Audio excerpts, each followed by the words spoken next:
انسان کے پاس اگر ایک وادی ہو دولت کی بھری ہوئی، سونے کی بھری ہوئی، وہ دوسری کا طالب ہو جائے گا، دوسری ہو تیسری کا طالب ہو جائے گا۔ انسان کی حرص کو قبر کی مٹی کے سوا کوئی اور شے پر نہیں کر سکتا، اور اس کا مشاہدہ ہوتا ہے۔ کتنے ہی لوگ ہیں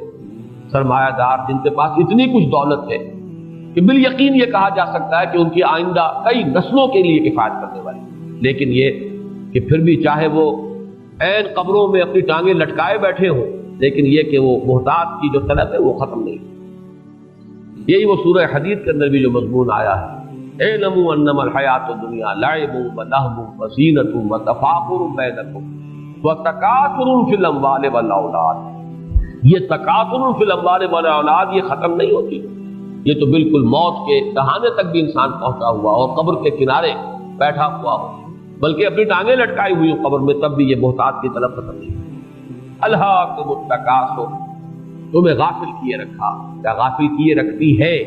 محتاج کی طلب، یا محتاج پر فخر کرنے کا جذبہ، یا محتاج میں ایک دوسرے سے آگے نکلنے کا مقابلہ، یہاں تک کہ تم جا پہنچتے ہو قبروں پر۔ کلا سوف تعلمون، اب یہ ہے انذار کا انداز، کوئی نہیں، وہ وقت دور نہیں ہے کہ تم پر حقیقت منکشف ہو جائے، تم جان لو گے۔ سوفا کہا ہے، حالانکہ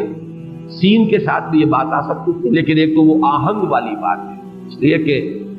موت تو انسان کے سر پر جیسے کہ تلوار لٹکی ہوئی ہو، موت منڈلا رہی ہے ہمیشہ شخص کے سر پر، اس کی موت کچھ پتہ نہیں، اگلے ہی لمحے آ جائے، لہذا سین کے ساتھ بھی۔ لیکن سوفا، ابھی چونکہ زندگی کا کچھ نظر آ رہا ہے، صحت بھی ہے، بظاہر احوال موت بہت قریب نہیں ہے، لیکن یہ کہ اس میں جو صوت آہنگ ہے اس کے اعتبار سے کلا سوف تعلمون ثم کلا سوف تعلمون، نہیں ہرگز نہیں، ایک وقت آئے گا کہ حقیقت منکشف ہوتا ہے۔ اگرچہ وہ وقت وہی ہوگا جو میں نے پہلے مصرع آپ کو سنایا کہ جب آنکھ کھلی گل کی تو موسم تھا خزاں کا، اب کو فائدہ نہیں ہوگا۔ یوم یتذکر الانسان وانى له الذکریٰ، اس روز ہوش آئے گی، لیکن اس روز کا ہوش آنا کس فائدے کا،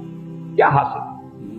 کلا سوف تعلمون ثم کلا سوف تعلمون، پھر تاکید، پھر حقیقت منکشف ہو جائے گی۔ ابھی تم حقیقت کو دیکھنا نہیں چاہتے، لیکن ایک وقت آئے گا کہ وہ حقیقت خود تمہارے اوپر عیاں ہو جائے گی، تمہاری آنکھیں کھل جائیں گی، جیسے سورہ قاف میں فرمایا